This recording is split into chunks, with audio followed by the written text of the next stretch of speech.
Hey, RV Renovation Nation. Welcome to the New Look RV Renovation podcast.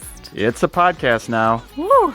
Do you have questions about RV renovation? Well, we're sitting down with a variety of renovators who are in the know. Think of it as a bunch of friends sitting around the campfire sharing renovation stories. This is a New Look RV Renovation podcast where we'll discuss all things that'll help you give that RV a new look. Find episodes in all your favorite places for podcasts and on YouTube. Hey guys, I'm April Look. And I'm Derek Look. And if you haven't listened to episode number 1, we recommend that you hop on over there, find out more about us and why we're doing this. Also, be sure to hit that subscribe button. Whether you're listening on your favorite podcast app or watching on YouTube, we'd really appreciate it. On this episode, we had the pleasure of speaking with one of our favorite Instagram RV renovators, Rachel from RV Family Reno. Rachel has a lot of experience painting, so we deep dive on her methods of prepping and painting in an RV. She explains dry rolling among other painting techniques, which we found super helpful. And she also makes sure that we understand what grit of sandpaper is meant for what job. We even find out how much furniture she can haul in a Mustang convertible. It's a lot. All kidding aside, Rachel has a great story, including how she rolled winning an Hgtv show into furthering her business. So let's get into our conversation with Rachel of RV Family Reno. Well, we're here drinking coffee with Rachel of RV Family Reno. Welcome, Rachel. Hi, guys. Good morning. So nice to see you. So nice to see you. I know in person, well, not necessarily in person, but not through Instagram. Face to face, talking to each other, not through stories. Well, you've been such an inspiration to us and so many others, so this is such a great opportunity Thank you, guys. to get to pick your brain and hear your story a little bit, and we're excited to share that with others. So sweet. Thank you. Yeah, for sure. We love that you empower others to do this on their own. Where do you think that love for teaching comes? It's so funny. So I'll tell you a little bit of my backstory, but my page when I started was not meant to be like a tutorial teaching page. And then I'm just such an ingrained teacher that I just started teaching people, not even meaning to teach anyone anything. But no, so I was an elementary school teacher for 10 years, almost 10 years. I started teaching in 2009. And from there, while I was teaching, I started my own furniture restoration business. So I started painting furniture, cabinetry, all that kind of stuff. Did that for probably a good almost 8 years. And then I had my first son, took some time off of work, and he was born with a congenital heart defect. He had 2 open heart surgeries before he was even 5 months old. So yeah, it was totally crazy. So obviously went through a whole whirlwind with that. Yeah. And when I went back to teaching, it just wasn't my eyesight was different from having gone through that. So I just couldn't be stuck in the classroom anymore. I just needed, even though I love teaching, I just needed to be out. So I actually quit my job. That's when I applied to be on Flea Market Flip. I won the episode that I was on. I used that money to just renovate my garage. And then, so you mentioned that you got into doing furniture restoration? Yeah. So I just was looking to pick up a summer job type of thing, just do something extra and be creative. So I just started picking up furniture off the side of the road and at garage sales. And that's where I kind of just taught myself how to restore furniture. You deep dived on YouTube, or you had inspiration from somewhere else? Or? YouTube. And honestly, I just tried different things out and kind of taught myself in a way. But yeah, definitely, YouTube tutorials help. You could find anything on YouTube. Right. Did you grow up being in a handy family, like a DIY family? Oh my gosh, totally. My mom is literally the DIY OG. She does things and she'll see it on Instagram and be like, I did that 20 years ago. And then my dad is a plumber. So we've always been do-it-yourself type of people. That's awesome. Yeah. So then how did this opportunity on HGTV come about? We've watched your episode. Oh, you did? That's awesome. Yeah, we love it. It was weird. So, obviously I loved Flea Market Flip. I just watched that show on TV all the time. My friends would text me and be like, oh my gosh, you're so much better than those people. You should go on that show. And then I was on Facebook one day and just one of the scroll up ads was, oh, we're in your area. We live right outside New York City. So there's lots of filming happens around here. Oh, we're in your area if you want to apply to Flea Market Flip. And it was just an ad. So I thought I'll apply, but who I probably won't get picked. And yeah, like a whole month and a half went by after I applied. And I got a phone call when I was teaching in the middle of the day and it was a number that I didn't know. So I went to just like silence it. And then I thought, wait, that's a Connecticut number and they're from Connecticut. I got to answer this. And it was them saying that I got picked to be on the show. It was HGTV calling you. It was literally the producer. Yeah. Calling. It was like Joanna Gaines or Chip. Like I wish. No, it was, they have like a casting agent and a producer, I guess, that casts everyone. So they called. But it was so funny because I answered in the middle of teaching, so my students were like screaming in the background like, Mrs. Oldenburger's gonna be on TV. And how did you decide that you were going to be on it with your dad? So it's just because he had taught me like everything I knew. I was trying to think like, do I want a friend? You know, who do I want to pick as my partner? And I mean, I just kept going back to my dad. He taught me. I mean, that's what we used to do when I was little, just be out in his garage and build stuff. So it was kind of like a little, you know, homage to our relationship. I had to pick him. That's amazing. Yeah. And then, so you were saying you rolled that win into like furthering your opportunities, into furthering furniture. It gave me a lot of confidence, obviously. And then winning that money, I was like, well, I don't want to just throw that away on, you know, buying random things. I might as well use that for some new tools and all that kind of stuff. And then it just kind of snowballed into like, okay, cool. I can actually take this and like make this be the catalyst to starting a whole new like adventure. Quit my teaching job, just flipped furniture full time. And I did that for 3 or 4 years. Wow. And so you're teaching, your mom, doing this furniture stuff. How'd you guys end up with a camper? No. Okay. This is a really funny. I had never in my life camped. So Jake's dad has a house in Lake George. So camping to me was take the boat out to an island, spend the day barbecuing, and then go home and sleep back at the cabin that night. Like I did not camp outside. So we actually, in 2019, early 2019, Jake and I were like, we need a break. We need to go do something. So we hopped on a plane. We flew to New Mexico.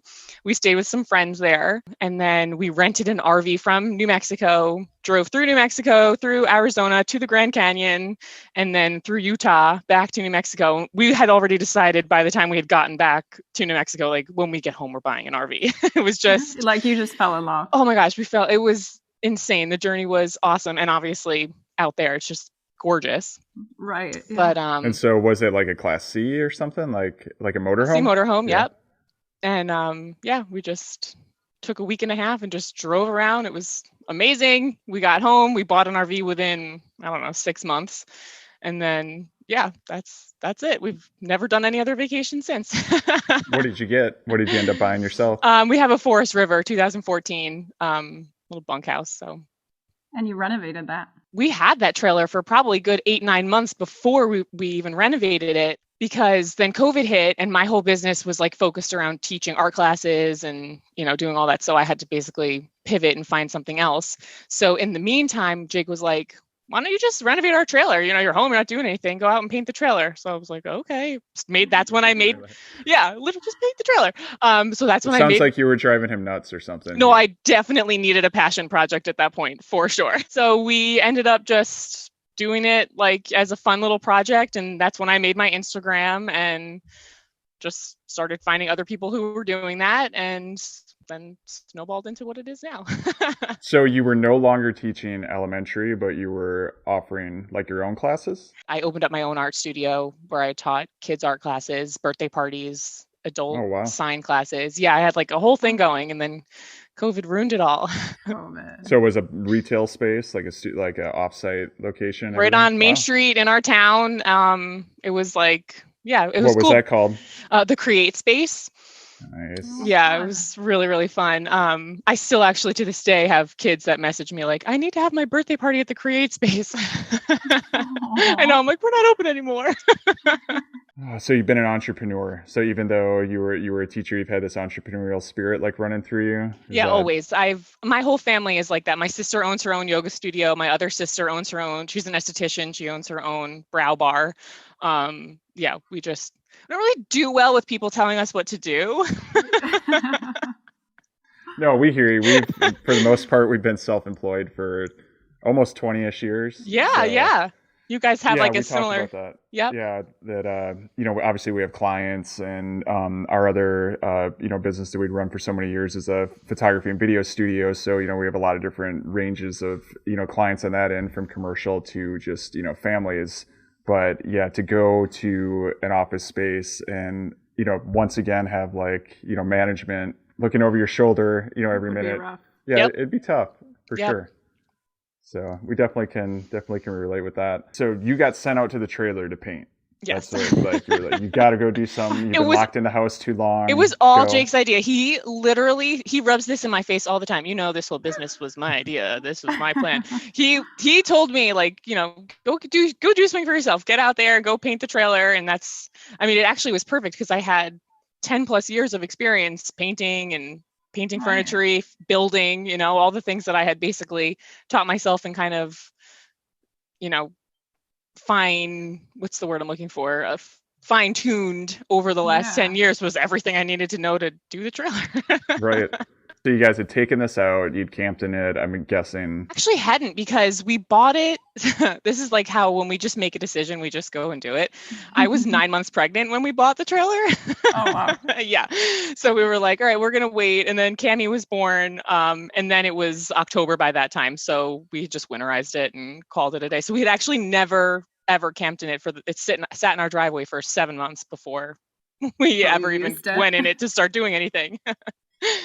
Well, when you walked into the trailer, like, how did this vision come to you, or this inspiration? Like, how did you decide, like, here are the things I want to change, or, where did that come from? Like, what was the starting point for you? Just from taking literally garbage off the side of the road, I have an ability to like see where the potential that lies in things.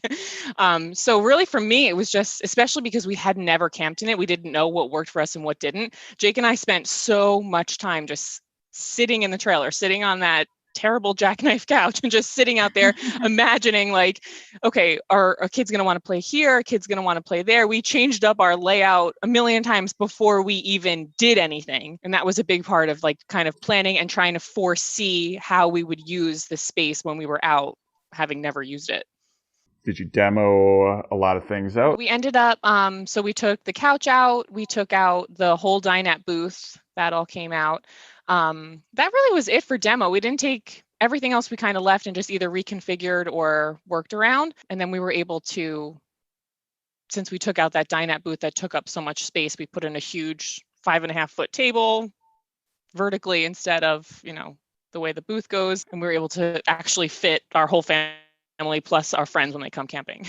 As you're doing this, like, had you decided, like, hey, this is a process I'm going to share online? Was it like you started from the beginning? Yeah, I genuinely started it just to have like a documentation for us and our friends and family, like, oh, cool, look at this project that we're doing. And then just having teacher so ingrained in me, I would get on stories to share what we were doing and not even realize that I'm saying like, oh, this is how you would do this. Like, I just thought I was on there sharing what we're doing, but really I'm saying like, oh, this is how you do this. Yeah, so it just kind of kept every project I did. And I think that was kind of helpful too, because people really like to see the process from beginning to end and like, oh, I can take what my trailer looks like that. I can do this to mine, seeing the process of it kind of all unfold is really helpful for a lot of people. And then, so as a general overview with that renovation, so what did you do? You painted walls, furniture, like give us a rundown. What changed? So we painted actually most of the walls that I wallpapered, but I'm actually going to go back out probably this spring and end up painting some of those instead. They're actually held up pretty well. It's just, I want it to be easier. Yeah, that was going to be my question, because you're in a cold climate too, right? So New Jersey? Yeah, we're in New Jersey. Most of our wallpaper held up pretty well. I did end up having to put some glue, like extra adhesive at the top, just to kind of hold it. Was this like peel and stick, or was it was peel and paste? stick? Yeah, it was peel and stick.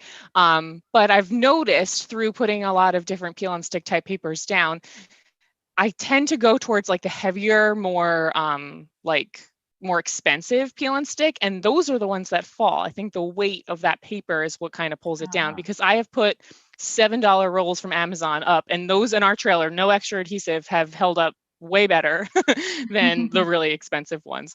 So I think that's my hunch. Personally, April's always like, we got to do wallpaper, in these renovations. And I'm always so scared to do it because, well, part of it is like I tried to build some studio backdrops at one point at a photography studio, and I just had a terrible time.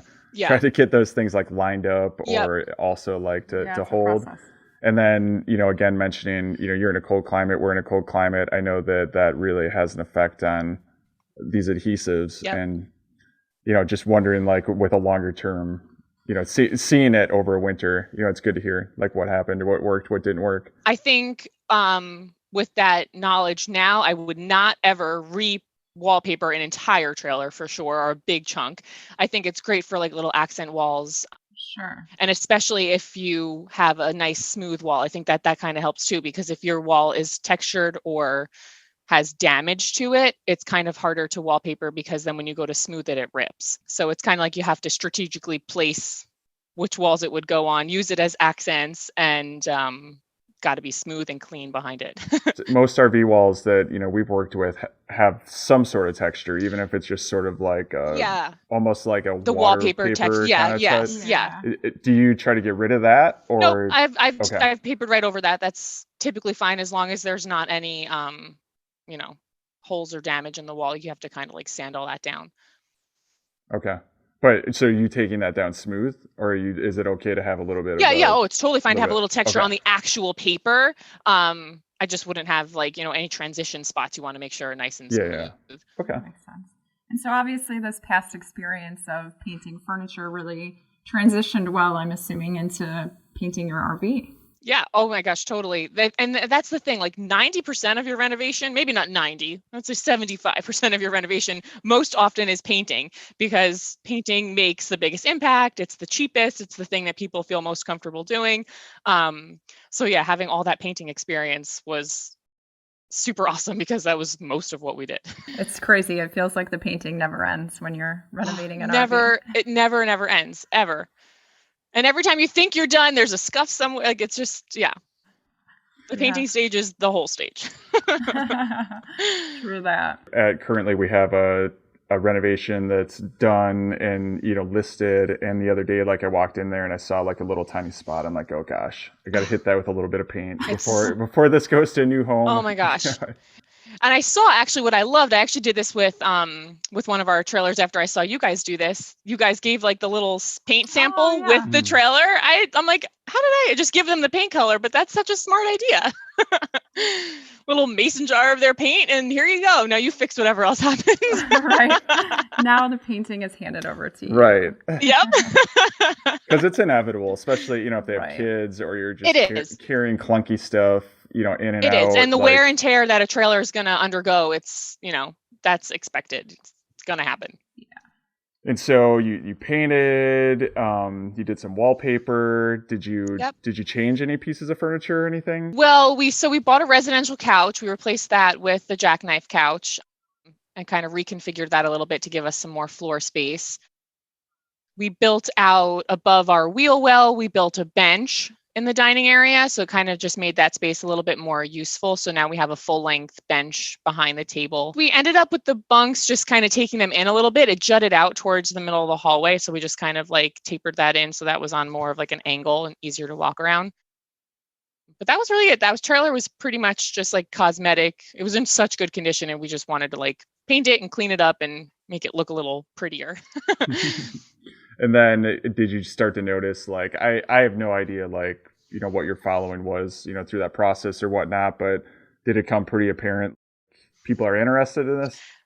Super fast, very apparent, very quick. And I think that I just hit it at the exact right time. That's when trailers just blew up. Trailer travel just ended up, that was what to do in that summer. Definitely it was super. Jake, every day, Jake would be like, how many followers do you have today? I'm like, stop, just stop. Like, we both were like, oh my gosh, people want to watch me on here. As he reminds you, it was my idea. Is that what literally every time. Even just this morning when I told him I was coming on here to talk to you guys, are you going to tell them that this whole thing was my plan? He rubs it in every time. Aww.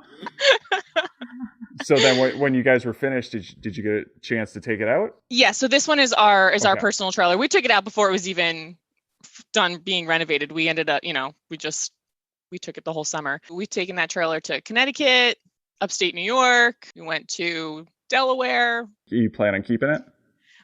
So I actually haven't announced this yet. You guys are going to be the first ones to hear this little bit of news. So we're getting a new trailer in June. we're going to use this trailer to, you guys saw like the whole course that I'm going to offer.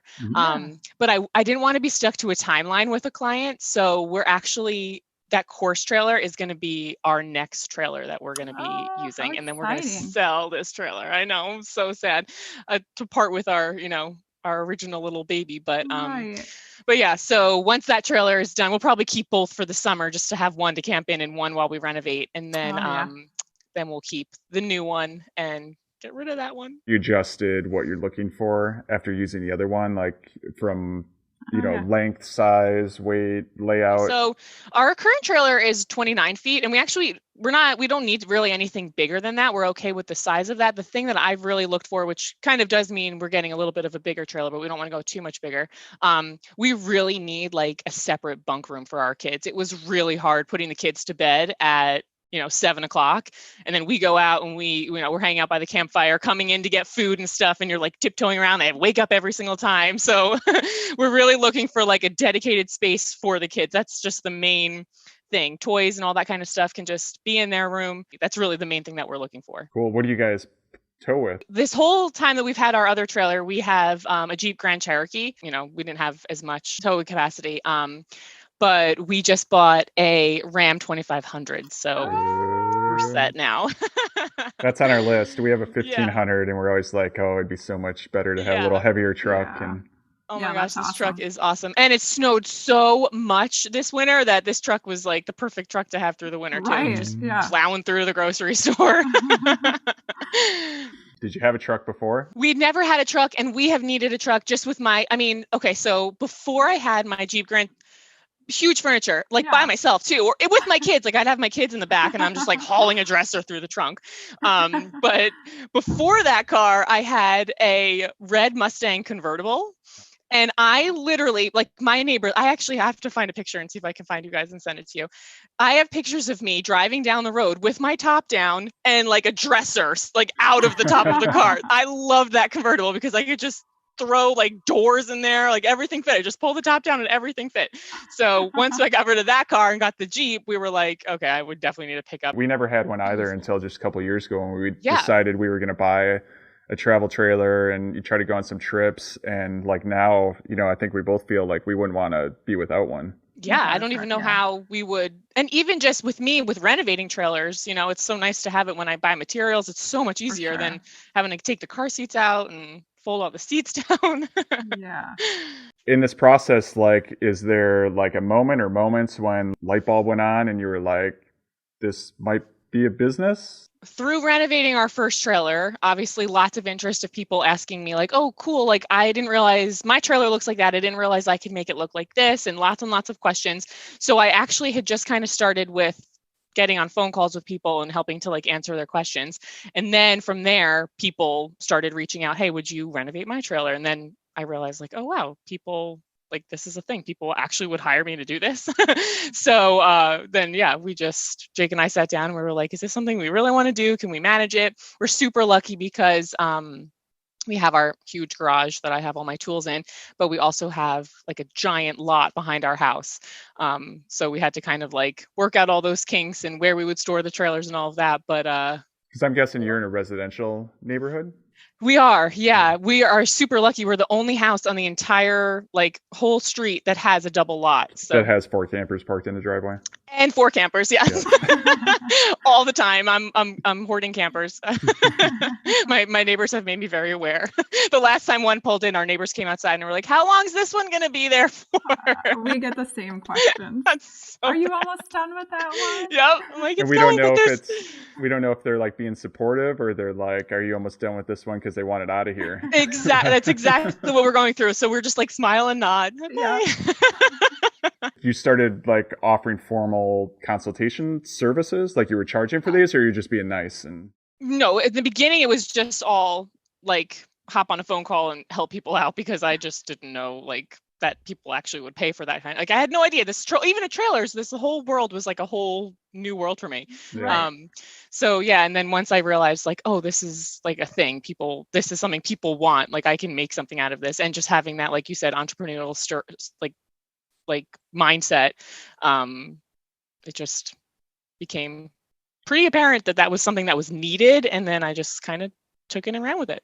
When you see the before and after, like especially like with this first project that you did for yourself, how does that feel? And you guys know because you've done these renovations too, the roller coaster of a renovation, you're like so excited and there's all this energy. And then you get to that like point where, why did I do this? And then you're like falling back down and then you come back up. So it's a constant roller coaster, but it's a surreal moment. I'm kind of terrible with the before pictures because I get so excited to do it. I just like go right in. And so most of my before pictures have like half sanded or half painted or half demoed. You remember as you're going along. Yeah, like, I will be like, oh man, I never took that picture. I like live for the before and after, but I forget about the before because I'm so excited to just start. It's definitely a moment of like, you're super proud of yourself. You're so glad that it's done, but you're sad that it's done because the creativity is why you do it. Just got done renovating a large fifth wheel for a client. Yes. How did that come about? So they live in upstate New York and they want to move to Canada. So they're not sure like how permanently they wanted to stay there. So a trailer just kind of worked for them. They found me online and they reached out and we just got it going. We've never done anything larger than maybe like a 35-foot travel trailer, but I can just imagine like going into a big fifth wheel. It's got to feel like a mansion. It was huge. The ceilings are huge. It's a totally different. I mean, after seeing that trailer, we were like, okay, should we get a fifth wheel? Like they're just absolutely gorgeous and huge and feel so spacious. And it literally was like renovating a house. I mean, in our travel trailer, it's just, a room with a few areas. And this fifth wheel was literally room by room. I had to go room by room and section by section because there was just so much space to touch. Did you find that you altered the process at all? I alter the process every time, honestly. I usually have a really clear game plan, but it'll just change. That's just how my brain works. When I start taking something apart, I'm like, oh, wait, this would actually work better than what I thought. Or sometimes it ends up being worse and I go back. But I almost always have a good plan and then being flexible to adjust it as it goes. Could you walk us through some basic steps? Like if someone's going to, go look at their camper or, think about renovating it, like what are kind of, without getting too deep in all those steps, like, well, how do you prioritize, where you're going to start and how you're going to move through it? So first is to just take your time to sit in there and either just make sure, number one, you've camped in it so you know what things work and what don't, or if you haven't been able to camp in it, really take the time to like take in all the different areas and all those things. So that's like the biggest thing is set your foreground and make sure you know what you're doing and have your plan, do your research. Following that, demolition. So you just start taking out the things that you know you want to take out. I always say less is more. A lot of times when I talked with design consult people on the phone, they're like, oh, I'm going to take out my countertops. I'm going to take out this. A lot of times those things end up being fine once you've taken everything else out that's brown or demoed everything else out or painted your cabinets. So you have to think about how deep of a renovation you want to do. Sometimes countertops are salvageable. Sometimes, your booth is fine. You just have to reupholster the seats. So you have to think about all of that kind of stuff. Yeah, the more you can save. Yes. And like less is more. So just take your time. The countertops can come out afterwards. Demo everything else, your dinette, the things you want to take out. And then if you end up a couple weeks later deciding you do want new countertops, that can come out. That's not going to change your painting process. That's not going to change anything. That can come out later. So yeah, do your research, demolition, and then paint. So you paint the walls, paint your cabinets. You want to paint everything before you install any new flooring, anything like that. And then you just kind of start building up from there. So you can build up benches that you're going to do, built-ins, all those kinds of things, accent walls, shiplap, and then edge or decor. With the wall painting in an RV, are you prepping and priming, or are you just kind of cleaning off and putting the finished coats on? What's your approach there? Anything in the trailer that you are going to paint has to get primed. Any single area of your trailer has to get primed. Walls I have sanded walls and primed, and I have not sanded walls and primed. I personally feel like the paint seems to lay better on a gently sanded wall. It also just kind of keeps people like remembering that they have to sand the little holes from the valances that they take down and things like that. Sometimes people skip that kind of stuff when they just get right to paint. And they show through because generally these walls are, I don't know about your house, but our house is a newer construction somewhat. And so there's orange peel spray in there. So the walls are all textured. So you don't see that kind of stuff as much. But in an RV, the walls are fairly flat, even though there is a texture. So it's almost like a plaster. And so, like you said, if there is the little cosmetic things that you might be able to really notice them, your eye doesn't catch as much. Maybe in a orange peeled wall in a house, like it sticks out a lot. You're exactly right. And the reason why RV manufacturers choose the colors that they choose is because those colors hide dirt and imperfections better. So when you look at a wall and it's that brown taupe color, you don't see all the things. And when you paint that wall stark white, you see every little dent and the bends in the wallpaper, like everything that you didn't see before, you see it now. So I do recommend like a very gentle light sand. It just kind of sets like the foreground for a clean, nice wall, but you got to prime it. Sounds like you might be a proponent for brown paint. No. I mean, I don't mind brown paint. I don't like brown walls. Agreed. All right, so you sand the walls, and then I'm assuming you wash them? Yes, gotta wash them. All that stuff's going to be in your paint if you don't like rinse your walls down. Very gentle, like I just use vinegar and water mixture, but other people use like TSP and other degreasers and stuff like that. It kind of depends on the use of your trailer as well. All the trailers that we've actually done have been in great condition, and there's not like grease and buildup on the walls. But if you have an older camper, you're going to really need to take the time to degrease everything. Yeah, because you don't want that primer to have anything getting in the way of it sticking to the wall. And so when you're sanding, are you using a power sander or just like hand sanding? Yeah, so I have a mouse sander. I actually have it here. I'll show you which one I have. This is my mouse sander. I use a mouse sander because it has that little pointed tip, which is so useful in the RV because there's so many little nooks and crannies. If I'm doing something like a big section on a wall or a big panel on a refrigerator, then I can use the orbital sander. It's a little bit bigger and a little easier. But I love the mouse sander. It just zips around and makes it nice and easy. Yeah. That's awesome. Yeah, I don't recommend. It's a very tedious job. You have to really, especially when you're sanding cabinetry, really make sure you sand properly and enough. So I wouldn't recommend. What's that mean? What's properly mean? So it kind of depends on the type of cabinetry that you're sanding, but for the most part in trailers, the doors are wood and then the boxes are like a laminate covering. So you have to sand enough that the primer's going to stick to that laminate. So you want to sand it enough that it's roughed up, but it's kind of like a sticker paper, right? Like over MDF or it's like a thick finish. So some are like a more plastic, like think IKEA furniture is like a little more plasticky, and then others are an actual paper finish.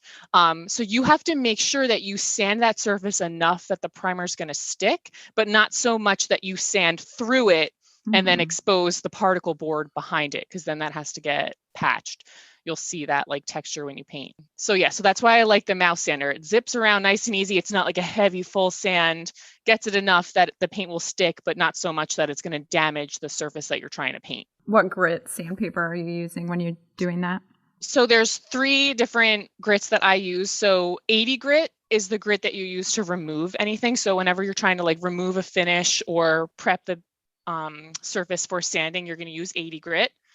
120 grit is what you use to like prepare for paint. So I usually do the 80 grit sand and then the primer, and then do a 120 grit sand to prep for your coats of paint.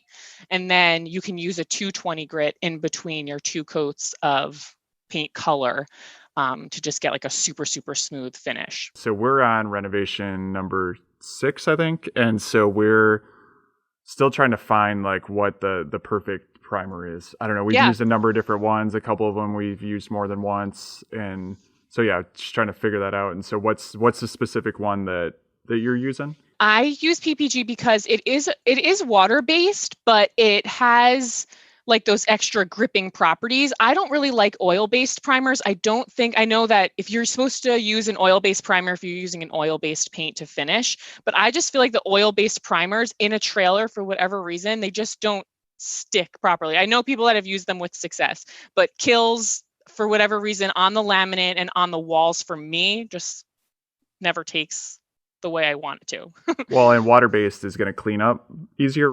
Water-based cleans up so much easier. Yes, it doesn't have that stinky smell. It doesn't need all that long dry time. And the PPG gripper is so great. You can apply paint. I mean, I don't ever do this because I'm exhausted by the time I've primed everything, but you can apply paint 30 minutes after you've applied PPG gripper. Yeah. Wow. So if you are doing a smaller space, it does make your times, speed up a little bit. You mentioned like water-based primers might not smell as much too. I feel like for the most taxing, well, there's lots of taxing things. You get sore arms and stuff, but in the renovation process is like your lungs, because you're sanding, you're painting, you're in these enclosed spaces. I mean, there might be formaldehyde in some of these walls. So whatever you can do to decrease those VOCs, and obviously wear, masks and respirators or ventilate properly, all that sort of stuff is so important. People need to realize that.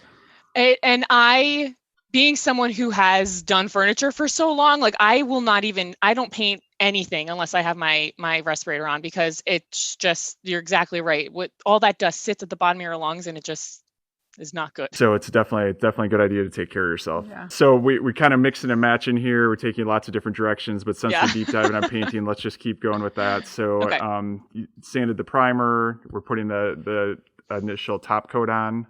So then you're sanding in between top coats? So I do sand in between the final two paint colors. Yes, the final two paint coats. I just do like a very light 220. And that's because most of the time I roll my paint. When you roll, you have a higher chance of having brush strokes and all of that. Spraying is obviously a much smoother finish. So if you're going to spray, you really don't have to do a 220 in between, because it does go on so much smoother. But I think that most people most people that I'm trying to teach how to renovate a trailer are going to be rolling and brushing their paint. It's a good idea to do 220 in between. It just really makes it look like you sprayed when you're all done. Do you have a reason for that methodology? One of the bigger reasons is spraying in a small space, like in an RV. When you're spraying outside, if you take a piece of furniture outside, that overspray, isn't so bad. When you're inside, you have to wear like a full suit, the overspray inside a tiny trailer. It's just circulating. It just gets everywhere. So that's a big thing when you're trying to think about should I roll or should I spray? What are you keeping in the trailer? So if you're trying to salvage your floor, or you're painting your uppers and your lowers different colors, maybe rolling might be better for you if you don't want to go ahead and tape off every single section of your trailer. If you are painting everything white, your cabinet's white, your wall's white, it's all going to be the same. That makes it much easier. Obviously, spraying is a good option, but you have to kind of outweigh what you're looking to do and what you are comfortable doing. Can you kind of talk about your dry rolling process? Oh, sure. So dry rolling is basically when you use like you said, you use your angled brush to just kind of cut into the corners, whether it's your cabinet or your walls, and then you cover the majority of the surface with your roller, and you just kind of roll it on. You don't really worry about any imperfections or how thick the paint is. You just kind of get it on there. And then when your roller is completely out, when you'd be ready to roll back into your tray, you don't roll back in your tray. You keep that, it's called dry rolling. You keep that roller dry, and you use that to smooth out your whole entire surface. And what that does is it makes all those little imperfections and those extra lines just kind of vanish. Is there a pattern that you're using on that final? It's so funny. Everyone, I've done so much research over the years, the W and all the things you're supposed to. I really don't. And that's probably just me, because I just, get the paint on. But no, I don't do a pattern. If whatever works, if I have to fit this way to get in that tiny spot, then I'm going to go that way. What kind of roller too? What are you using on those? So I use a foam roller on cabinetry every time, no matter what. For the walls, especially in an RV, I've tried lots of different ones. 3/4 snaps rollers are really good because they're really fine. So it's a nice smooth finish, but you have to do lots of coats. So I honestly, the last couple times I've painted the walls have just gone with a regular wall and trim roller. And I usually use the 4-inch, the smaller size, because the bigger ones it's hard to get around the windows and all of that with a bigger roller. So do actually just usually stick with the smaller one. And on the foam roller, is that specified as a fine finish? So the kind that I get is called Whiz, and those are called cabinet and trim foam rollers. I don't know if there's a finish on those ones. They're just, again, the 4-inch ones. So I don't know the answer to that, if there's a specific And so sometimes I find too, one of the things that frustrates me not being, I mean, I painted a lot, especially now, after Yeah. doing these renovations, but, not as much as you, is like with the shorter rollers too, like sometimes you end up getting like, the defined roll, like Yep. rows and that sort of thing. How do Yep. you mitigate that if it's like, say you're painting like something like a door or, a big cabinet side or something like that where, it's much bigger than that 4 inches? Honestly, I stick with the smaller roller, to be honest, or I spray. I can bring it outside and spray. I do a lot of spraying in the spring and the summertime. But I almost always just stick with the small roller and do the dry rolling to just kind of get those lines to vanish away. For me, and again, it's what you're comfortable with. So I feel like with the larger rollers, it's just harder to have control over your finish. It's probably not the answer you want. You want to know like No, I wanted the secrets. Yes, I want all the secrets. But there's no secret. so furniture pieces, I'm assuming like sometimes you're doing some sort of like top coat or like a poly coat or something like that. Kind of like you said before, the trailer's lived in, it's going to have wear and tear. So are you expecting a complete finish on a cabinet that's never going to get chipped, that's never going to get nicked? No, of course not. So if you have good quality paints, especially something that's in like a satin or a semi-gloss finish, you probably don't have to polyurethane it. But if you want to make them as strong and durable as possible, it's useful. Do you stain any surfaces or do any like wood tones that way? Yeah. So I use Minwax Stains, and I kind of do like a bounce between. They have a really good water-based stain line that's awesome. It doesn't have any like smells or anything like that. So I kind of bounce between those, and then they're just their regular oil-based line. And then with that process, what we've been doing is obviously sanding, and then somewhere along the line, we found pre-stain conditioners. Yep. Is that something you feel is important? Yes. Oh my gosh. If you use pre-stain conditioner, it makes such a difference. You'll notice if you do a little test spot. It really does. It helps it take it better. It's not like a yellow tone. And then do you have any rules of thumb when it comes to putting coats of, poly on stained pieces, depending on how they're going to be used and whatnot? If it's a piece of furniture, for sure, I always put a coat of polyurethane or like even just a wax coat on top, just to kind of like finish it off. Most of the pieces that I do are tables or things that, are going to get nicked up. So you definitely want to make sure there's a nice durable finish. Do you do multiple coats or do you find one is good enough? I usually do one coat and then I do like a very light 220 sand and then a final coat. Okay. So 2 coats you think is good enough for like high use? Yeah, tables, I think if you're going to stuff? do like countertops or like your dining room table or something like that, you probably want to try to do more like 3 or 4. But for something like an end table or just, TV stand, something that's like a small shelf, something like that, you could definitely just do 2 coats, just enough to kind of be able to like wipe it clean. It's nice and smooth, but it's not like a gloss. So we were originally talking about, we were walking through the renovation process, and then we got down a rabbit hole when we got to painting. So you've gotten everything painted. Let's continue from there. Like what's happening next when you're working on an RV? Everything's painted. You got your cabinets painted. You got your walls painted. So then you work from there from flooring. And so typically, what have you been using for flooring? LVP? Yeah, LVP is definitely the way to go. And you really have to make sure, especially in a trailer, because weight is just so important, that you use like a 3.5 to 5 millimeter flooring LVP. You really don't want to go any higher than 5. That stuff gets heavy quick. It gets so heavy. They have like those ones that have the cork boarding underneath, and those, which most people end up getting because they're waterproof and they're more durable, but you can find waterproof and durable ones that are much thinner and much safer for the trailer. So with the fifth wheel renovation, do you have to worry about weight as much? So it's not as important. And, a couple 100 pounds on one side isn't like in a travel trailer. You really have to not only worry about the weight of things you put in, but the distribution of the weight as well. In a fifth wheel, it's not as important, but I am always considering, everything we take out. I've even gone online. We took out some old couches out of this fifth wheel, and I went online and found like a comparable one that Camping World was selling. And I looked at the specs and saw how much that weighed, so that I kind of had a price, like a number in my head of like, what I could put back in that spot. So when we purchased another couch, I checked the specs on there as well, just to kind of see, are we within, 100 pounds of what was there? Because it can definitely be catastrophic if you don't have the weight balanced. Maybe we should cover that once, because obviously people could be listening to this that haven't had experiences yet with renovation, or maybe haven't even owned an RV, at this point. And so different RVs are rated for different weights. And so the RV itself, weighs a certain amount. That RV has axles that are rated to carry a certain amount of weight. And there's usually an allotment of weight that you can put in the RV for like your personal things, if you're carrying, water or something like that. And so there's these weight ratings that theoretically are put in place to keep you safe and keep the RV safe and keep your tow vehicle safe. And so in the renovation process, kind of what we're talking about here is it's usually sort of a balancing process when you're taking something out, you're putting things in, and in the end you want to, at least we try to keep things sort of similar. I mean, it's a few 100 pounds one way or the other, I don't think is such a big deal, but exactly. But that's just something you want to be cognizant of, because it could be really easy to not even be aware of that. And you go into and you just start throwing all kinds of things into a little trailer. And before you know it, you try to go down the road and the wheels fall off, literally. So, yep. So that's kind of what we're talking about there, is just being cognizant of, if, like Rachel said, if you take out a couch and you're putting a different couch in, what's the difference? Is there a difference? Is it 100 pounds? Just keep that in the back of your head.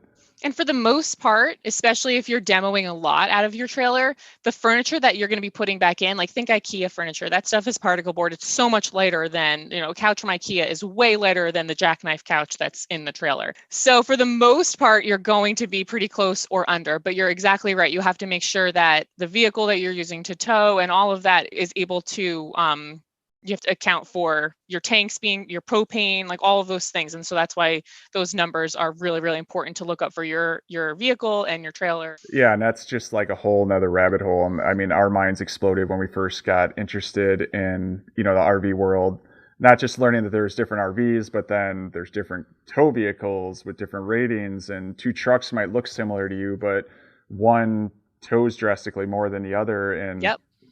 You got to think about things like we said, cargo capacity, but then also there's other factors like the tongue weight of your vehicle, and you start putting all your kids and family in the car. There's some math equations to do. Absolutely. You don't have to get buried in those numbers, but you should just be aware of them. Aware of them, so that exactly you're not right. putting yourself and your family in danger. Exactly. So that's the PSA. And it's nice to know, just like I said with the couches, check the specs. It's so easy. Like mirrors. Oh my gosh, mirrors are such a good thing to check the specs before you buy, because some mirrors, they could be so heavy. A mirror that you think you check the measurements, you check the length and the width, it fits in your spot. You get the mirror in the mail and it's 15, 20 pounds. So it's really good I have passed on a lot of mirrors that would actually fit dimensions, but then when you actually look in the weight specs, you're not putting a 20-pound mirror in your trailer. Same. It's honestly a good point to make, because so much of RV renovation now is just to make the trailer look pretty, which obviously is the end goal, but there's so much more that goes into it, so it's not just like, oh yeah, go out and everyone just paint your RV. We do try to make it sound like, at least and I especially, everyone can do this, and you really actually can. Everyone can learn how to do this, but there's lots of research that is involved for exactly what you said, your family, your vehicle, everything that you need to take into account, but also just how to do it properly. You don't want to mess it up and have to redo it again, or do it wrong so that your trailer is now not safe. So you said your dad's a plumber? Yeah. That's awesome. Have you changed? So you've changed, I see behind you in the picture and stuff, you've changed out fixtures and plumbing and all that kind of stuff? Yep. Is he do that? Have you done it? No, so actually, I'm so lucky. I mean, Jake is like super supportive of all the things that I do. Like every day, I'm like, oh, I have an idea, and he's like, okay, cool. Now, what am I gonna have to do today, or how much money is this gonna cost? But so Jake's an engineer, and his dad is actually a mechanic. So between all of us, like we literally know how to do everything. Yeah. But I'm super lucky because Jake is so handy. So Jake actually does a lot of the plumbing in the trailers. And, I kind of call him in for certain things. Plumbing is one. And he usually helps with like countertops and stuff like that. That's usually like the time I call Jake out. But yeah, so Jake's our trailer plumber. But we have absolutely had my dad. My dad actually helped us install the washer dryer in the fifth wheel that we installed. So I've definitely called my dad out a couple times. At that point, you painted everything, you're getting things put back in, you're doing the plumbing. Have you done lighting swaps and that sort of stuff? Yep, lighting swaps. We almost always have changed out those the big RV lights with an LED puck. Those are just so much nicer. They're like a little flush mount, circular puck, and they don't just take up as much space, and they're just like a little clicky button. So they're much prettier, and they're LEDs, so they last longer, less wear and tear on the battery and stuff. Yeah, we always try to find somewhere to put in some residential lighting. It just makes it look cozy and, more like your home. Even if it's just like in the bathroom or just one little spot, we do try to squeeze in some residential lighting where we can. What's after that? Sounds like you have all the big things in place. Yeah, I mean, then we do we put in our countertops, put any appliances back in that we might have taken out, sinks, faucets. What kind of countertops have you done at this point? I always replace countertops. I just feel like it makes such a difference, and it's so inexpensive, at least for us. We are right near an IKEA. Lucky. I know. And I know people who don't live near IKEA, maybe you have to keep your countertops, but they sell gorgeous countertops at IKEA, $60 to $80 for like a 6-foot slab, which is most of the time all you need in a small space like a trailer. For me, $80 is so much more worth it than trying to cover it with contact paper or paint a countertop or build one yourself. But I do understand in some scenarios, it has to be custom built and all of that. But IKEA countertops are like my lifesaver. Are you doing some kind of like window coverings, or what's your go-to in that situation?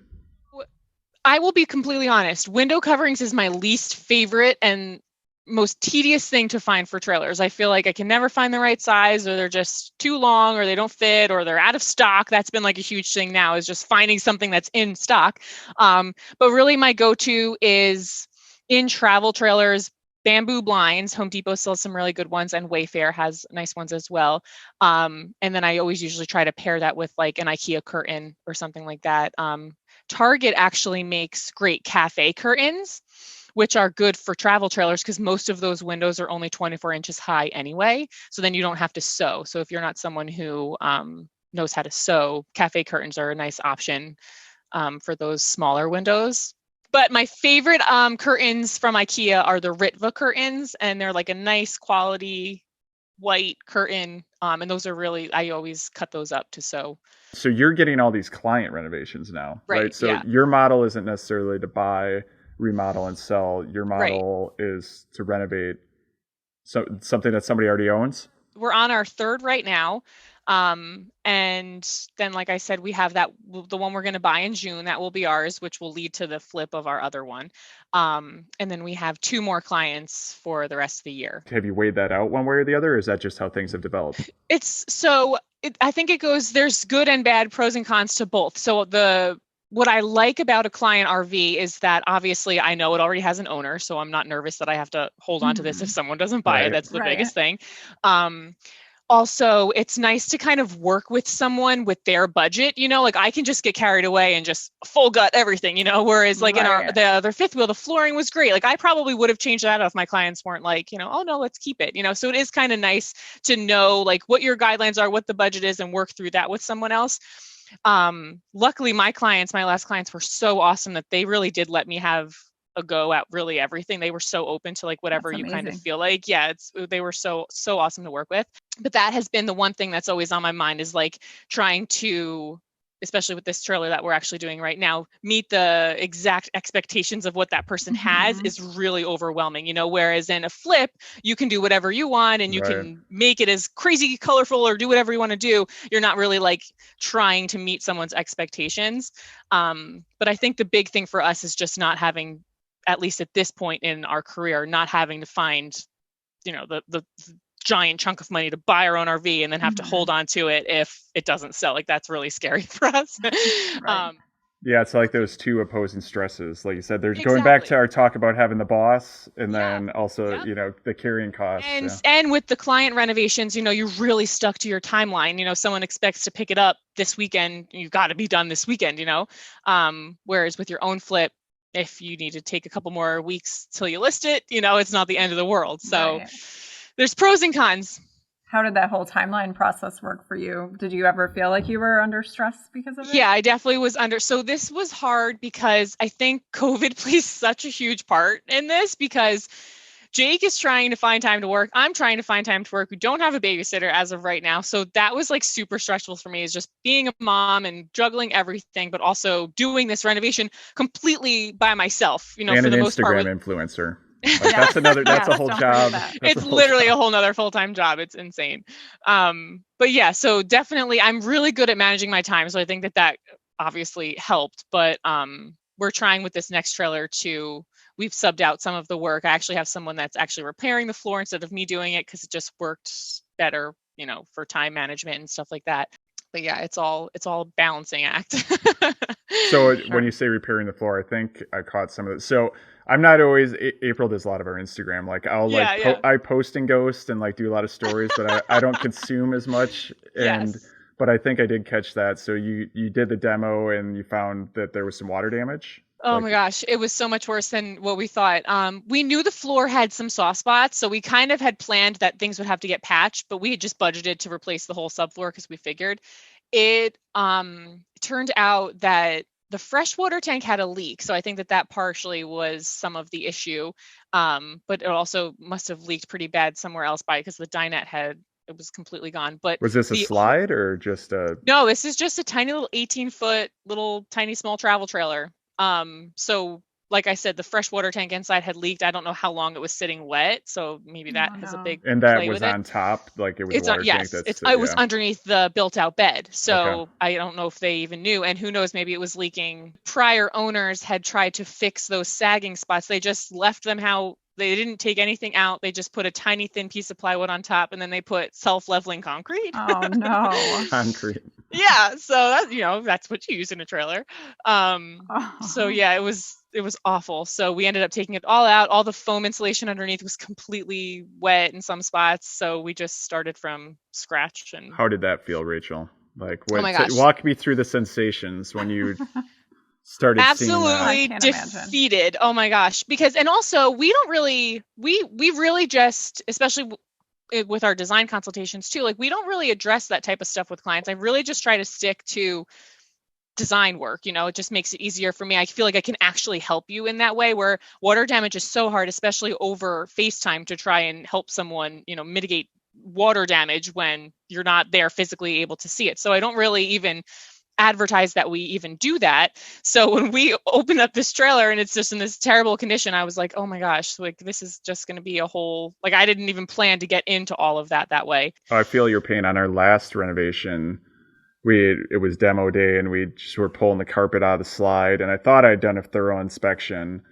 And then we just found that the subfloor was rotted and, opened up the walls and the studs were rotted. It was just That's exactly us. We really did. We thought the same thing, that we inspected it. We thought we knew where the soft spots were, I think that's part of owning a trailer though, is just knowing that all of these things, you have to kind of be slightly handy, I think, to have a trailer, because these things are going to come up all the time. You're always going to have something where water gets in somewhere, or you're going to have to fix something that breaks. This just comes with the life. Yes, that's true. Yeah, but that, like you said, that's a whole different cup of tea. Like that's like, there's Right. one thing to do all the things we've already talked about, but then when you have to start rebuilding the inside, it just feels like a whole different job. Like it's a different beast to tackle. Not what we signed up for. And some people love doing that. It seems like you see people on Instagram or whatever, and they're like, they're ready for that. Full restorations. They want to do that. Right. Some Yeah. people just choose to replace all the walls just because why not? Right. They want to start from scratch. So I definitely suggest you do, if anyone is looking to buy a trailer, it makes more sense to spend more money on a better quality trailer if you're able to, because you're going to end up spending that money to get it to that point anyway. Yeah. Or hire someone to do it. And then, so business-wise, so now you have booked out. You're like, you have jobs lined up. Yeah, I'm so fortunate. We have jobs lined up through, I think, January 2022. That's amazing. I know. Congratulations. Yeah, Thank wow. you so much. I know. I'm like so fortunate, and to have almost, a year and a half ago, not even have had this business in mind. It really goes to show, like, just anything can happen. Well, just that ability to be pliable and flexible and, change, like that's such a great trait that you have. I actually had someone, I think it was the insurance broker that I was working with, was saying exactly that's how you find what you're passionate about, is just being flexible. Exactly what you said, being flexible with what's going on and just see where the need is. One of the parts of this process that we haven't really touched on is, for us and for a lot of people, obviously you're inspirational with, a lot of designs and stuff you're doing. Where do you pull your inspiration from? How are you coming up with designs? Are you using mood boards with clients? Like, can you kind of talk about that part of your process? Yeah. So and again, this is kind of why I started my Instagram account. I had like a small Instagram for my furniture business, but I never went on Instagram. I made this Instagram to find other people to inspire me because I never even knew that renovating trailers was a thing. So obviously Trina from RV Fixer Upper, she's just like, I love everything that she does. When we started our trailer, I had found Kelsey from the Happy Glamper Co. and a lot of my design is based on like stuff that she likes did. water damage, right? Oh yeah, she's good at it. I've just been shoving everyone her way. Yeah. I know. Everyone who asks me questions, I'm like, you know what? Just go to Kelsey. She wrote a blog. Go to her. Madison from Troop Nashville. She was one of the first people we found. Yeah. So I would say those 3 accounts were like my main, oh, wow, you can take a trailer and do that. I'm going to try that. And now I get a lot of my inspiration just from house accounts, really, because I've tried to figure out how you can take design that people do in their homes and translate that to trailers and find like the right materials that would work for a trailer. So like Studio McGee is a huge inspiration for me right now. I love everything she does. Home things that can translate to RV. That's a good idea. Yeah. I agree. Do you notice, I feel like, when I'm looking at listings, on Marketplace or whatever now, it seems like some of the camper RV companies are starting to catch on a little bit, and some of the newer models that they're coming with, white or lighter walls, and you see some herringbone, and maybe there's some wallpaper that looks like shiplap.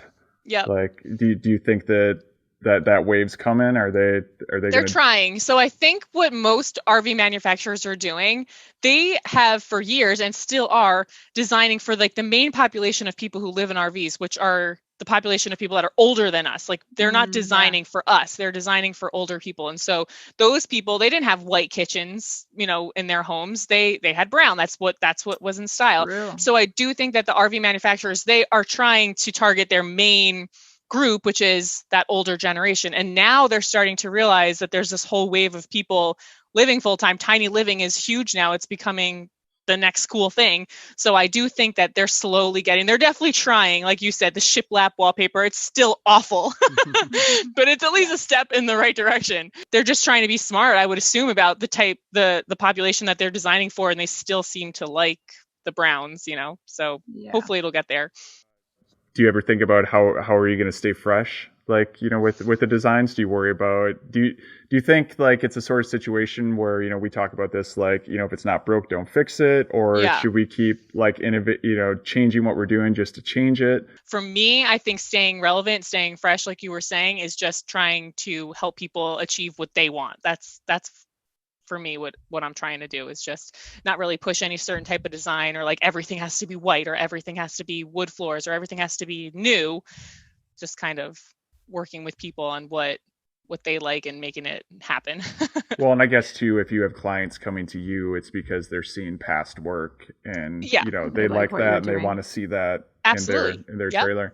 Yeah. So do you have like packages you're breaking down? So what I basically do is I give people an estimate based on, they send me their model number, and I just kind of like, maybe some pictures, and just give like a very general estimate if we were going to do everything. And then once people book with me, then we really like go in and decide what the nitty gritty is, what you're going to keep. Are you going to keep your countertops? You're going to keep this. And I really try to like actually source and pick out all those items, create design boards for them so that they can get a visual of what their trailer would look like. And we have an almost exact estimate for the most part. There's always going to be problems that pop up, so there will always be overages, but for the most part, coming in, they have an exact idea of what is going to go in and what it will look like. And I've like already sourced all those items for them. That's awesome. And then we just kind of build from there. Yeah. And so are you kind of doing that when they drop the trailer off with you? No, it's like months in the making. Oh my gosh. No. Yeah. We, a lot of FaceTime. We don't typically meet with people in person. Actually the trailer that's coming later on, they're going to be in New Jersey at some point. So we may actually meet up with them in person and do a little thing beforehand. Most of that all happens on, over FaceTime, and I make the design boards and all of that a month before they even come here, so that it's pretty much completely finalized, so I can hit the road running the day they pull in. Well, that's just a lot of time. I mean, because Uh-huh. it's, we ran, or we still run, another small business. Yep. And it's just easy not to think about like how much time, you spend in emails and mind space trying to come up with designs. The whole Instagram thing, like I said, is a whole thing, creating reels and videos. And you're doing like some YouTube stuff, and then just questions, getting bombarded, and then your consultation, and then then you have to have time to do these renovations. And so it's just trying to balance that all. It's all about balance. And for me, like, I just love doing this. So like I live and breathe it, like it's like actually a passion. And so you can tell it's oh, thank you. Thanks, guys.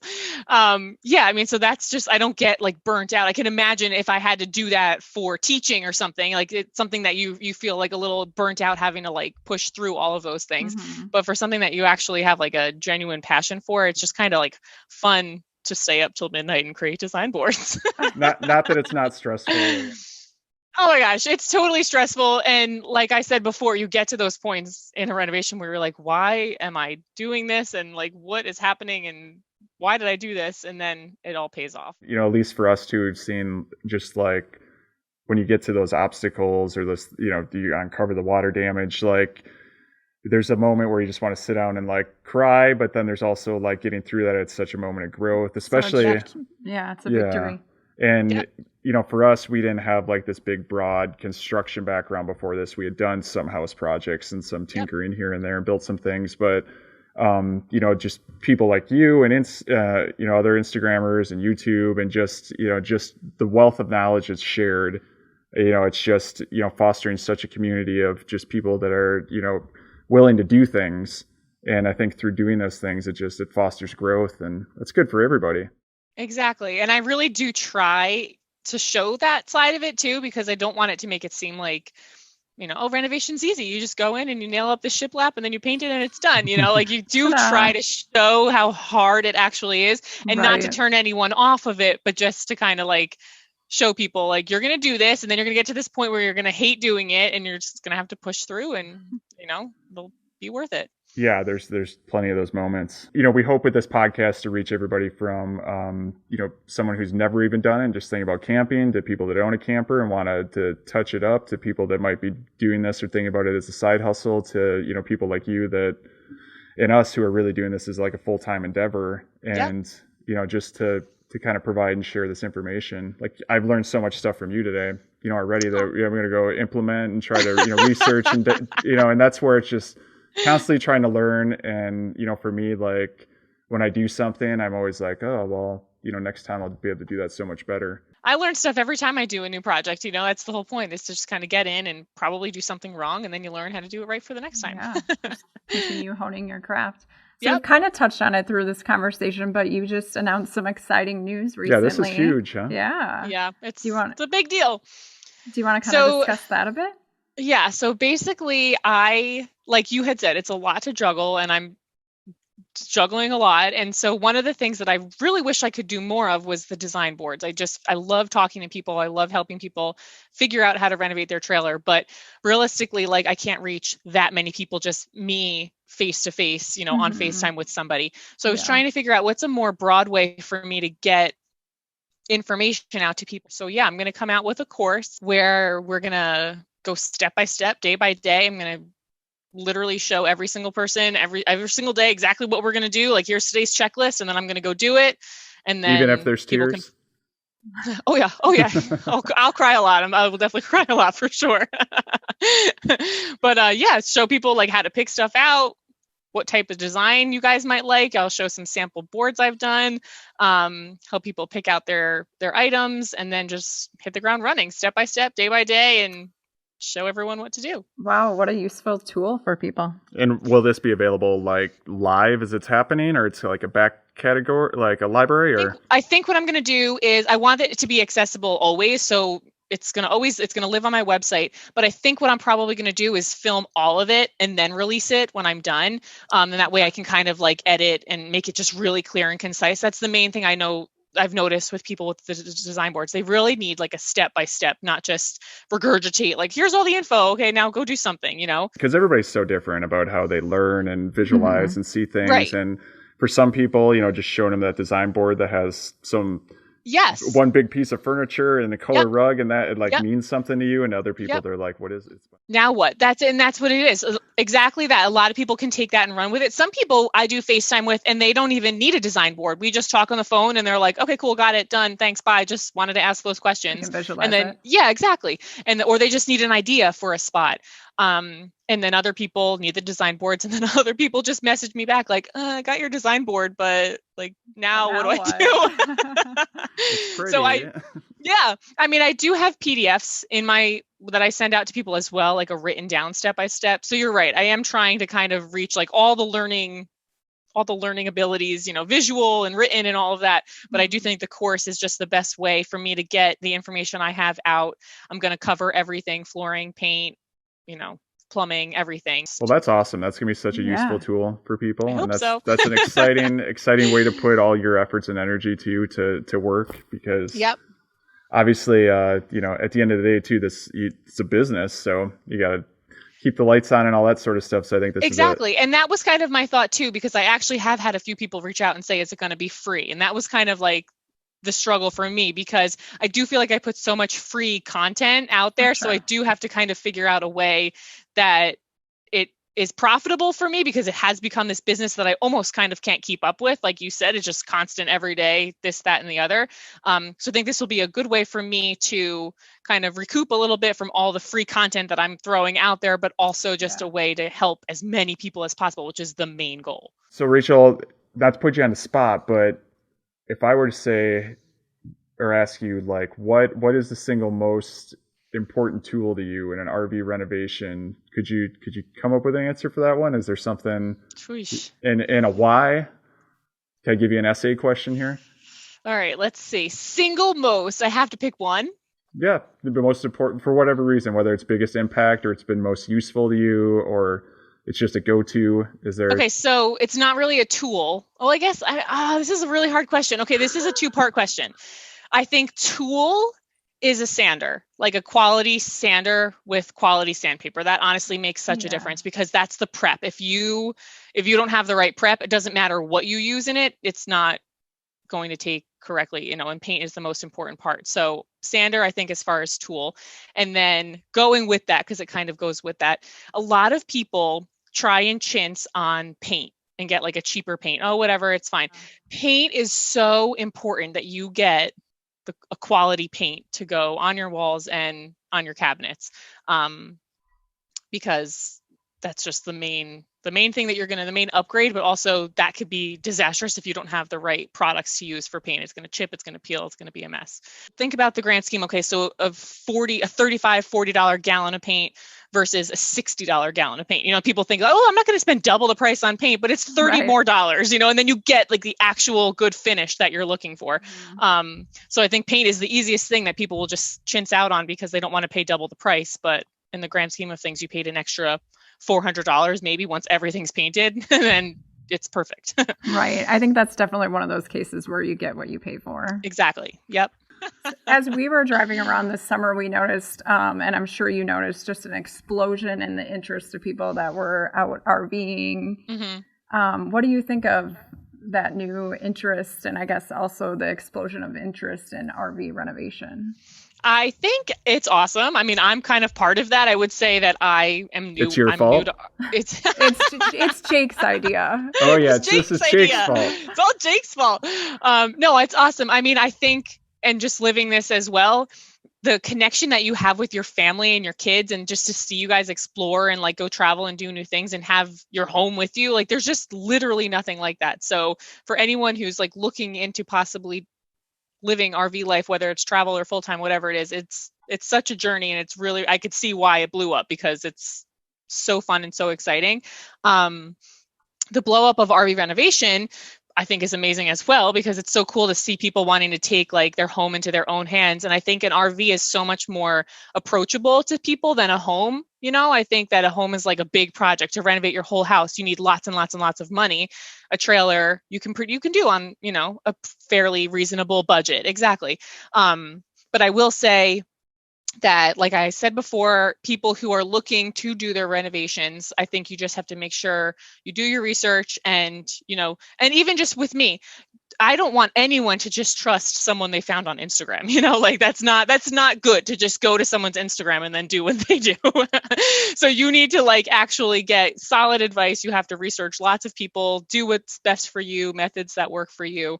So I think it's great, the explosion, but people need to tread carefully and just, don't just run into your trailer now and just start demoing stuff out. You got to do your research. It's kind of like, when you watch HGTV and you just start doing it. Yeah, and then you just start doing it and then you're like, oh, I didn't plan for this and this was not. And then you have a half-finished project because you had no idea what it entailed and you didn't do it right or, whatever it may be. Yeah, there's that one show on HGTV with a designer from California where it's like I wrecked my house, or what is it? Oh yeah. Yeah, I'm sure there's going to be a lot of that with our I RVs wrecked my now. RV. Yeah. Where they're half-done renovations. I half done renovations, and I also have actually had a few design consult calls with people who purchased a trailer that was renovated. And now that they're in it, the paint just peels off the side. So I actually have done a lot of calls with people on how to get your trailer back to like step A so that you could now go and fix those things. So there's a right and a wrong way to do it. People have to make sure that, you And so what do you think would have happened in that situation? Just not sanding, cleaning? Yeah, not sanding.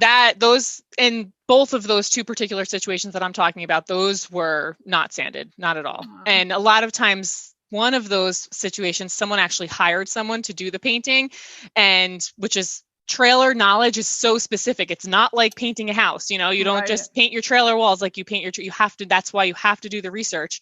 And that painter had said if they used this specific type of paint, they didn't need to sand their cabinets. And didn't hold up. Yeah, because what'll literally happen is it'll just be like a big thick layer of skin that just like peels comes right off the wall, like this big sheet of like plastic, or if you leave paint like a paint tray, it's like that same sort of situation where you can you can peel that out of there, and if it's not adhered to the walls, that's, I'm sure, like cold and humidity changes and stuff. Moisture, everything that your trailer is going to experience. That's why there's such specific prep work. So how can people find out about the class? Course information is going to live on my website, but I will obviously renovate that trailer live on Instagram. So at that time, I'll probably start sharing more information. People can also head to my website and subscribe to my mailing list because I'm going to be sending out emails of updates and all that kind of stuff as well. And then as soon as the course is ready to be dropped, I will be sharing all of that. Exciting. And what is your website? It's rvfamilyreno.com. Awesome. And where can people find you on Instagram? At rv.family.reno. Awesome. And Rachel's a great follow, and you do a lot of, you story all the time, right? Yeah, I try. Again, a balance. Right. Yeah. Sometimes it's hard. So, like, I feel like sometimes we have a tidal wave of content and then we either get super busy or, there's obviously family things that need to take place. And exactly. And it's the juggle between like, do people want to see this? Do they want to see that? I can't be storing everything because then the renovation will take 12 times as long. Right. So it's kind of like picking and choosing what projects. Like I actually didn't show a lot about our lighting changes and all of that in this last trailer because I just said, okay, I had enough content with all of this. I'm going to save that for the next one. So kind of we'll like roll out different trailers. I'll focus on different things. Forward thinking. Yeah. Yep. I'm trying. I really do. The accounts that I love to follow on Instagram are the accounts that take you through like something that makes sense that you feel like you can follow along. So I feel like if I just kind of like throw, this is everything I did today, which is sometimes I painted that and then I went and built this and then I fed my kids and it's not a story. It's just it's your jumble. Story, but yeah. It's my story, but no one could follow along with that very easily. This has been awesome, Rachel. We really appreciate your time. It was so good to talk to you in this format. And yes. I feel like we gotten to know you a little bit just through, what you do on Instagram and whatnot, but it was great. Thank you guys so much for having me. This was so awesome. I'm so excited. Thanks so much, Rachel. Wow. We hope you guys enjoyed that episode with Rachel from RV Family Reno, and be sure to go give her a follow. That was a lot of great information, and I think there really was something there for everyone, from first-time renovators to those who are doing this as a business. Thank you for joining us for this episode. We have a lot of great shows coming soon, and we look forward to talking with and meeting more great renovators in the future. And if you want to keep up on us and our current projects, be sure to give us a follow on Instagram at New Look RV. Please subscribe to this podcast or our YouTube channel, depending on where you're hearing or seeing this. Thanks, everybody. Bye.